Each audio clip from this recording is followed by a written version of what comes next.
তো পঞ্চায়েতের যে বাংলা ব্যাকরণের ক্লাস বা টেটের যে বাংলা ব্যাকরণ ক্লাস, সেটা দীর্ঘদিন ধরেই তোমাদের দেওয়া হচ্ছে না।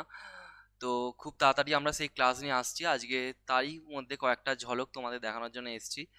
যেটা হচ্ছে, আমাদের ব্যাকরণ বোর্ড থেকে একটা খুব সমস্যা দেখতে পাই, যেটা হচ্ছে আমাদের খুব বোরিং লাগে। যে অনেকেরই আমাদের বাংলা ব্যাকরণ সেই খটোমটো একটা সাবজেক্ট লাগে, পড়তে ভালো লাগে না, রসকসহীন। তো সেটার জন্যে, বাংলা ব্যাকরণে রস আনবার জন্যে আমি একটু চেষ্টা করেছি যাতে রস আনা যায়। সেই জন্য আজকে তোমাদের জাস্ট কয়েকটা কোশ্চেন আমি তোমাদের সামনে তুলে ধরার চেষ্টা করছি। যেটা হচ্ছে, দেখো, প্রথম প্রশ্ন আছে আমাদের, যে স্নিগ্ধ সকালবেলায় রোজই তুমি ঝগড়া করো, রেখাঙ্কিত পদটি হচ্ছে সমার্থক শব্দ জানতে চেয়েছে। যেটা হচ্ছে আমাদের, এগুলো সবই হচ্ছে ম্যাক্সিমাম প্রিভিয়াস ইয়ার প্রশ্ন থেকে নেওয়া। আমি খালি পদগুলো রেখে, অর্থাৎ মূল শব্দটা রেখে বাদ বাকি এগুলো চেঞ্জ করে দিয়েছি, অর্থাৎ বাক্যগুলো চেঞ্জ করে দিয়েছি, ব্যাকগ্রাউন্ডটা চেঞ্জ করে দিয়েছি। তো এটা হচ্ছে আমাদের একটা চটুল গান, যেটা হচ্ছে মালতী মাসির গানের একটা লাইন। তো দেখো, স্নিগ্ধ সকালবেলায় রোজই তুমি ঝগড়া করো, রেখাঙ্কিত পদটি সমার্থক শব্দ। স্নিগ্ধ শব্দটি হচ্ছে রেখাঙ্কিত শব্দ যেটা আছে আমাদের, তার সমার্থক শব্দ। দেখো, স্নিগ্ধা, স্নিগ্ধ থেকে স্নিগ্ধা, এটা হচ্ছে লিঙ্গ পরিবর্তন করে দিয়েছে, হবে না। স্নিগ্ধ থেকে স্নিগ্ধতা, এটা হচ্ছে আমাদের পদ পরিবর্তন করে দিয়েছে, তো এটাও আমাদের হবে না, কোনোটিই না, এটা তো হচ্ছে না। তাহলে একটা দেখতে পাচ্ছি, স্নিগ্ধ কথার অর্থ হচ্ছে সফট বা কোমল। তাহলে আমাদের অপশন নাম্বার এ হচ্ছে এটার উত্তর।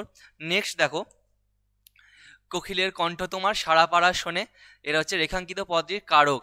দেখো, কোকিলের কণ্ঠ, কোকিলের কণ্ঠ, একটা জিনিস, যদি র বা এর মূল শব্দের ব্যবহার বহুল পরিমাণে হয়ে থাকে, তাহলে সেটাকে বলা হয় সম্বন্ধপদ, সেটাকে বলা হয় সম্বন্ধপদ। এবার সম্বোধন কি করে বুঝবে? সম্বোধন আমরা বাড়িতে বলি যে কাউকে ডাকার ক্ষেত্রে কি ব্যবহার করা হয়, কাউকে ডাকার ক্ষেত্রে হচ্ছে ওরে, ওগো, বা কারোর নাম ধরে কমা দিয়ে দিই। এক্ষেত্রে কি হয়, এগুলো হচ্ছে সম্বন্ধ পদের উদাহরণ। বাবু, কমা দিয়ে যদি আমরা বলি বাবু,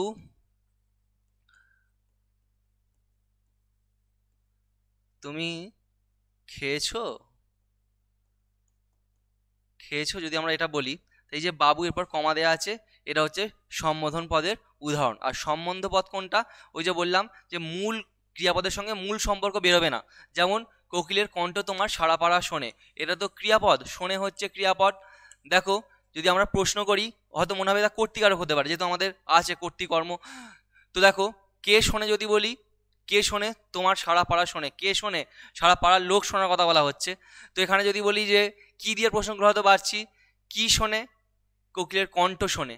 এবার তুমি বলবে যে স্যার আমি তো উত্তর পাচ্ছি, কোকিলের কণ্ঠ শোনে। তোমাকে একটা শব্দে উত্তর দিতে হবে, তুমি তো দুটো শব্দ দিচ্ছ, তুমি কোকিলের বলছো আবার কণ্ঠও বলছো। যদি কণ্ঠ থাকতে থাকতো তখন না ভেবে দেখতাম, কিন্তু আছে কি কোকিলের কণ্ঠ। তোমাকে যদি বলে কি শোনে, কোকিলের শোনে, কোকিলের কি শোনে, তারপর বলছো কণ্ঠ, অর্থাৎ একবারই প্রশ্ন করব কি শোনে। যদি আমরা বলি কি শোনে, তাহলে তুমি কি উত্তর দেবে? কণ্ঠ শোনে। নিশ্চয়ই কোকিলের কণ্ঠ বললাম কি দুটো শব্দ দিয়ে উত্তর দেবো না, একটাই শব্দ দেবো। তাহলে দেখতে পাচ্ছি এই কোকিলের এটার সঙ্গে কিন্তু মূল ক্রিয়াপদের কোনো সম্পর্ক সরাসরি পাচ্ছি না। এক্ষেত্রে কি হয়, এটা হচ্ছে সম্বন্ধ পদ। বোঝার সহজ উপায় হচ্ছে সাধারণত র বা এই এই বিভক্তিগুলো হচ্ছে লেগে থাকে। দেখো, কোকিল যুক্ত এর একটা, কোকিলের একটা এর বিভক্তি আছে, তাহলে এটা কি হচ্ছে, এটা আমাদের সম্বন্ধপদ উত্তর হচ্ছে।